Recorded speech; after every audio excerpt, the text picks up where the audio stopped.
दोस्तों, लाहौरी छोले या तरी वाले छोले सर्दियों में तो बहुत ही मज़े के लगते हैं। सारा दिन बॉडी एनर्जेटिक रहती है और काफ़ी देर तक भूख भी नहीं लगती है। लेकिन बारिश के दिनों में घी वाले छोले हज़म ही नहीं होते हैं। तो ऐसे में दोस्तों, आप बना लीजिए बिना घी के, बिना ऑयल के पानी में पके हुए मुल्तानी छोले, और साथ में ही खट्टे खट्टे से आलू भी। अब आलू खट्टे कैसे बनेंगे और सिर्फ पानी में ही छोले कैसे तैयार होंगे, तो उसके लिए आप वीडियो को एंड तक देखिएगा। तो चलिए फिर शुरू करते हैं।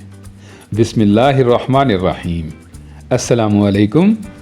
अब मुल्तानी छोले बनाने के लिए छोले भले आप जितने मर्ज़ी ले लीजिएगा, 1 पाव, आधा किलो या 1 किलो, ये तो आपकी ज़रूरत पर डिपेंड करता है। और इन्हें हमने कुकर में बनाना है, तो इसलिए इनको हम पानी में सिर्फ 2 घंटे के लिए भिगो के रखेंगे। और साथ में शामिल करेंगे 1 चम्मच भर के नमक और आधा चम्मच खाने का सोडा। दोस्तों, अगर आप रात भर के लिए चनों को पानी में भिगो के रखते हैं तो फिर सोडा और नमक डालने की बिल्कुल भी ज़रूरत नहीं है। अब 2 घंटों के बाद देखिए, छोले कुछ इस तरह के हो गए हैं। काफ़ी सारा पानी पी लिया है इन्होंने और ये फूल भी गए हैं। और इनके ऊपर की सर्फिंग अगर आपको मैं दिखाऊं तो ये देखिए, ये हल्के से वाइट से कलर की हो गई है। अब इस तरह की सर्फिंग से होगा क्या कि जब हम इनको बॉयल होने के लिए रखेंगे तो इनके छिलके अलग नहीं होंगे, साथ में ही चिपके रहेंगे और छोले आपके बहुत ही ज़्यादा गुड लुकिंग बनेंगे। चलिए अब हम इनका ये सोडे नमक वाला पानी निकाल देते हैं और 3-4 बारी में इनको अच्छे से धो भी लेते हैं। और इसके बाद में डाल देते हैं इनको कुकर में। अब कुकर में डालने के बाद पानी कितना शामिल करना है ये बहुत इम्पॉर्टेंट है। तो दोस्तों, जितने भी छोले आपने लिए हों उससे 3 गुना पानी आपने ज़्यादा लगाना है। मतलब यहाँ पर मैंने 1 पाव छोले लिए थे तो 1 किलो के बराबर में मैंने यहाँ पर पानी लगाया है। और पानी लगाने के बाद नमक मिर्च भी आपने यहीं पर ही डाल देना है। इससे नमक मिर्च का फ्लेवर चनों के अंदर तक चला जाएगा। तो 1 टेबलस्पून आप यहाँ पर लाल मिर्च पाउडर का डाल लीजिएगा और इसके बराबर में ही शामिल करना है आपने नमक। और हल्दी डालनी है आपने बिल्कुल थोड़ी सी, ऐसे 1/4 टेबलस्पून के करीब करीब में। अब ये आ गए तो अब आपने इनको बहुत अच्छे से मिलाकर अदरक लहसुन पेस्ट भी आपने यहीं पर ही शामिल कर देना है। और अदरक लहसुन पेस्ट लेना है आपने 2 चम्मच के करीब करीब में। अब इस सारी तैयारी में दोस्तों हमें सिर्फ 2-4 मिनट ही लगे हैं, लेकिन छोलों को हमने प्रेशर में पकाना है कम से कम 12 से 15 मिनट के लिए। अब जब तक छोले पकते हैं, बॉयल आता है इनमें, तब तक हम बाकी की तैयारी कर लेते हैं। और बाकी की तैयारी करने के लिए आपने एक बड़े साइज़ का प्याज लेकर इसे रफली सा चॉप कर लेना है। 1 टमाटर के छोटे छोटे से क्यूब्स बनाने हैं। 5-6 हरी मिर्चों को स्लाइसेस में कट करना है। और साथ में ही आपको चाहिए होगा नींबू का रस। और यह है खट्टी इमली, इसमें बस आपने पानी डालकर रख देना है। इसका हमें खट्टा खट्टा सा एंड में पल्प चाहिए होगा, तो इसमें पानी को मिलाकर आपने आलू कट कर लेने हैं। और आलू 2 हों या 4 हों, आपने इनको बस मोटा मोटा सा ही कट करना है। रीज़न उसकी ये है कि पहले तो हमने इनको फुल बॉयल करना है और खट्टा करने के लिए 2-3 बारी में इनको खटास देनी है। छोटे आलू होंगे तो वो जल्दी से घुल जाएंगे, तो इसलिए आपने आलू को बड़े बड़े साइज़ में ही कट करना है। चलिए अब हम पहले इनको बॉयल होने के लिए रखते हैं। और बॉयल करने के लिए आपने इनसे डबल पानी लेना है और साथ में ही शामिल कर देना है इनमें थोड़ा सा ज़र्दा फूड कलर। ज़र्दा फूड कलर डालने से इनका कलर इक्वल और एक जैसा हो जाएगा। और फ्लेवरफुल करने के लिए आपने आधा चम्मच इनमें नमक का भी शामिल कर देना है। और कुछ भी नहीं करना है दोस्तों, अब आपने इनको ढककर पकाना है इनके नरम होने तक। और अच्छे से नरम कितनी देर में होते हैं तो उसके लिए कोई टाइम लिमिट नहीं है। और जितनी देर भी लगे, बस अब आपने इनको छोड़ देना है और छोलों को चेक कर लेना है।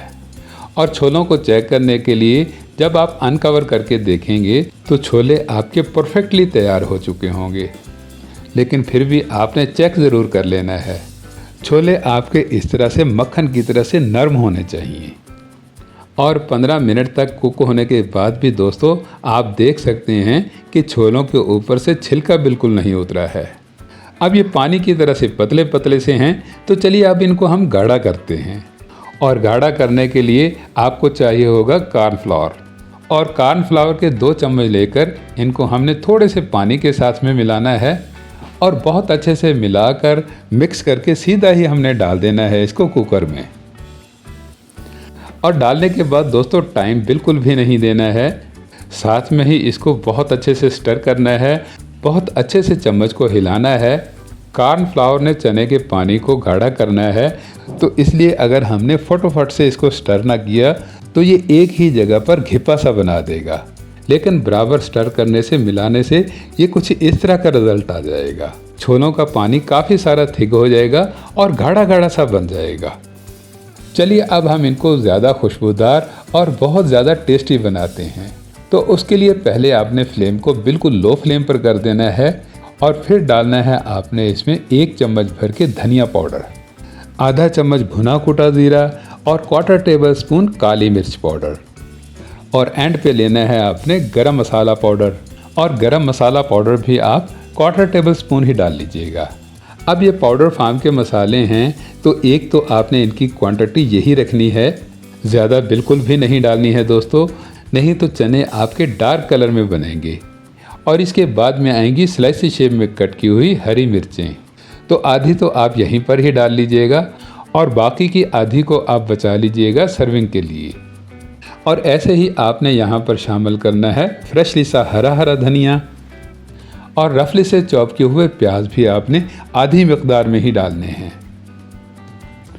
और दोस्तों इन सब चीज़ों को डालकर अब आपने इनको कोई बहुत ज़्यादा नहीं पकाना है, बिल्कुल हल्की सी आंच पर हाफ कवर करके आपने बस 1-2 मिनट के लिए ही इनको कवर करके पकाना है। और इसके बाद में दोस्तों जब आप आलूओं को देखेंगे तो आलू आपके 100% परफेक्टली कुक हो चुके होंगे, जिस तरह के आपको चाहिए होंगे बिल्कुल वैसे ही नरम और सॉफ्ट बन चुके होंगे। तो अब आपने एक बारी में इन आलूओं को निकाल लेना है। इनमें भले थोड़ा पानी हो या ज़्यादा पानी हो, इस पानी को आपने ड्रेन आउट कर देना है। अब आलूओं के साथ में हमें पानी बिल्कुल भी नहीं चाहिए होगा। अब अगर खट्टी इमली को देखेंगे तो ये पानी के साथ में बहुत अच्छे से मिक्स तो हो चुकी होगी, लेकिन इसके साथ में इसकी गुठलियाँ और पार्टिकल्स भी होंगे। तो पहले आपने इनको किसी भी स्ट्रेनर के साथ में फ़िल्टर ज़रूर कर लेना है, और उसके बाद में गुठलियाँ और जाले को अलग करके आपने इस खट्टे खट्टे से पल्प को डाल देना है आलूओं के ऊपर, और बिल्कुल हल्की सी आंच पर आपने इनको पकाना शुरू कर देना है। और साथ ही साथ में जब आप इसको स्टर करेंगे तो खट्टी इमली की खटास जो है ये आलूओं के साथ में लगने लग जाएगी। और फिर डालनी है आपने यहाँ पर हाफ टेबल स्पून कुटी लाल मिर्च। दोस्तों नमक के पानी में तो ऑलरेडी आलू पहले से ही पके हुए हैं, तो इसलिए इनमें नमकीन फ्लेवर तो है ही, लेकिन खटास को बूस्ट देने के लिए आपने यहाँ पर नींबू का रस भी शामिल कर देना है। दोस्तों इस तरह से अगर आपके आलू नमकीन नहीं भी होंगे, फीके होंगे या मीठे होंगे, तो वो भी बहुत अच्छे से खट्टे हो जाएंगे। अब कवर करके ढक के आपने सिर्फ 2-3 मिनट के लिए ही इनको स्टीम देनी है, और 2-3 मिनट ही स्टीम में पकने से आलू आपके बहुत अच्छे से खट्टे हो जाएंगे। इसके बाद में आधा चम्मच आपने इसमें चाट मसाला शामिल करना है, और चाट मसाले को मिलाकर बहुत अच्छे से मिक्स करके आपने यहाँ पर डालना है धनिया पाउडर। और धनिया पाउडर डालते ही दोस्तों आप देखेंगे कि एक्स्ट्रा मॉइस्चराइजिंग जो है वो रिमूव होने लग गई है, और ज़्यादा पानी जो है ये सूखने लग गया है। और बस जब आप इनको 2-3 बारी में ही और स्टर करेंगे तो ये इस तरह के आलू आपके बिल्कुल सूखे सूखे से हो जाएंगे, लेकिन मसाला इनके साथ में बहुत अच्छे से लिपटा हुआ होगा। तो अब आपके बिल्कुल परफेक्टली ऑथेंटिक तरीके से खट्टे खट्टे आलू बिल्कुल तैयार हैं। और इतनी देर के बाद में जब आप छोलों को देखेंगे तो छोलों में भी एक्स्ट्रा पानी बिल्कुल नहीं होगा, बल्कि छोले भी आपके बिल्कुल परफेक्टली गाढ़े गाढ़े से और थिक किस्म के बन चुके होंगे। और इस आसान से तरीके से जब आप मुझे फॉलो करते हुए मुल्तानी छोले बनाएंगे तो ना ही तो इनको बनाने के लिए आपको कोई बहुत ज़्यादा टाइम लगेगा, ना ही कोई मुश्किल आएगी और ना ही कोई दिक्कत होगी। सिर्फ पानी में बने हुए छोले और खट्टे खट्टे से आलू आपके बहुत ही आसानी के साथ में तैयार हो जाएंगे, और ये खाने में ज़ूद हज़म बहुत ही मज़े मज़े के टेस्टी और लजीज तरीन छोले होंगे। तो दोस्तों आप मानसून के मौसम में इन्हें एक बार बनाइएगा ज़रूर, आपको ये बेहद पसंद आएंगे। वीडियो अच्छी लगी हो तो वीडियो को लाइक ज़रूर कीजिएगा, इसे अपने दोस्त अहबाब में शेयर भी कीजिएगा। मज़ीद मज़े की रेसिपीज़ के लिए मेरे चैनल को सब्सक्राइब कीजिएगा। मिलते हैं नेक्स्ट वीडियो में, तब तक के लिए अल्लाह हाफिज़।